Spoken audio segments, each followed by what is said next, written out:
అమెరికాకు చెందిన MK9 reaper డ్రోన్ను కూల్చివేసినట్లు Iran వెల్లడించింది. తమ గగనతలంలోకి ప్రవేశించిన అమెరికా RQ-4 డ్రోన్ F-35 యుద్ధ విమానంపైన కాల్పులు జరిపినట్లు తెలిపింది.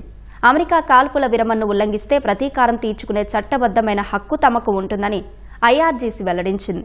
ట్రంప్ సైనిక చర్యను తిరిగి ప్రారంభిస్తే పశ్చిమాసియాలోని అమెరికా స్థావరాలు, సైనిక బలగాలపై మరిన్ని దాడులు చేస్తామని హెచ్చరించింది. అటు Iran supreme leader Mustafa Khamenei అమెరికాకు తీవ్ర హెచ్చరికలు చేశారు. శాంతి ఒప్పందంపై చర్చలు జరుగుతుండగా దాడులు చేయటాన్ని ఏమాత్రం సహించబోమని అన్నారు. ప్రతీకారం తీర్చుకుంటామని తెలిపారు. పశ్చిమాసియాలో అమెరికా బేస్లకు ఎక్కడా సురక్షిత ప్రదేశం ఉండదని హెచ్చరించారు. అమెరికా ఇజ్రాయెల్లను నాశనం చేయడమే లక్ష్యంగా ముందుకు సాగుతామన్నారు.